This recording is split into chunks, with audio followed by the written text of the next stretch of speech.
কি কারণে আপনার সন্তানরা অবাধ্য হয়? ভিডিওটি শুরু থেকে শেষ পর্যন্ত দেখবেন, ইনশাআল্লাহ আজকের পর থেকে আপনাকে আর কোনোদিনও কোনো ভিডিও দেখতে হবে না যে আসলে আপনার সন্তানটিকে আপনি কিভাবে আপনার বাধ্য করবেন। এটা একদম সহজ একটা পন্থা। আপনি যদি কোরআন হাদিসের দিক তাকান, দেখবেন যে শুরুতেই যে আপনারা বাচ্চাদেরকে প্রহার একদম একটা গাইডলাইনস বেঁধে দেন বা একটা প্রহার করেন যে এইখানে যাওয়া যাবে না, এইখানে যাওয়া যাবে না, হ্যাঁ, এই কাজটা করা যাবে না, ওই কাজটা করা যাবে না। এই ধরনের একটা শাসন বা এই ধরনের একটা আয়ত্তের মধ্যে সীমাবদ্ধ করে তাদেরকে বেঁধে দেওয়া হয়। আসলে আপনাদের এইটাই যে অনেক বড় ক্ষতিকারক। আসলে আমরা ফ্যামিলির যারা পরিবারের মা-বাবারা আছি তারা এটা কখনোই অনুধাবন করতে পারি না যে আসলে আমরা এত গাইডলাইনস দিতেছি বা এত শাসন এতভাবে আয়ত্তে রাখার জন্য কাজ করতেছি, কিন্তু আমাদের বাচ্চারা কেন আয়ত্তে থাকতেছে না।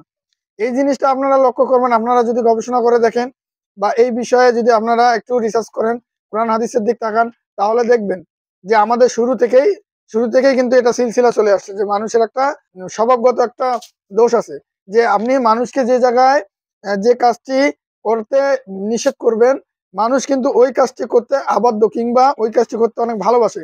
মনে করে আসলেই যে এই জায়গায় কোনো কিছু আছে মনে হয় বা এই জায়গায় আরো অনেক কিছু থাকতে পারে ভালো কিছু।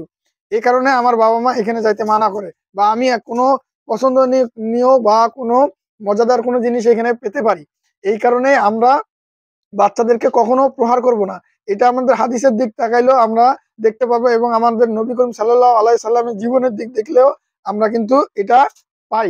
আদম আলাইহিস সালামকে কিন্তু বলেছিলেন যে এই গন্ধম গাছের নিচে যাওয়া যাবে না। কিন্তু উনি আবার এই একই ভুলটা করে বসলেন যে গন্ধম গাছের নিচে গেলেন। তো অবশ্যই আপনি বুঝবেন যে এটা হচ্ছে আমাদের আদি পিতা আদম আলাইহিস সালাম, যে আমাদের জন্মের সূত্র, উনি কিন্তু এই ভুলটি করেছিলেন। তো অবশ্যই আপনাকে বাচ্চাদেরকে কখনোই এই করা ইয়াগুলা বলতে হবে না যে আদেশ জারি করা যাবে না যে এই জায়গায় যাওয়া যাবেই না।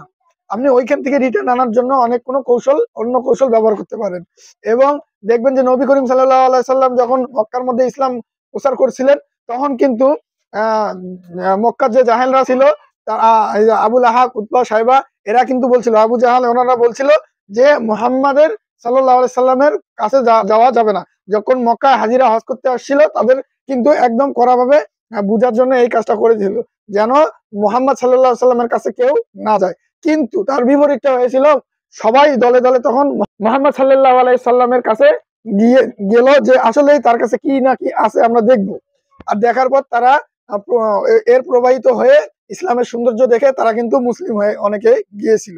এই কারণে আপনারা বাচ্চাদেরকে এই ভুলটা কখনোই করবেন না। আশা করি ভিডিওটি আপনাদের ভালো লাগবে। যদি ভালো লাগে তাহলে লাইক, কমেন্ট, শেয়ার করে পাশে থাকবেন এবং আপনার মূল্যবান মতামতটি জানাই দিবেন এবং আপনি পরবর্তীতে কি ধরনের ভিডিও চাচ্ছেন আশা করি কমেন্টের মধ্যে জানিয়ে দিবেন। আসসালামু আলাইকুম ওয়া রাহমাতুল্লাহি ওয়া বারাকাতুহু। যে যেখানে থাকবেন সুস্থ থাকবেন।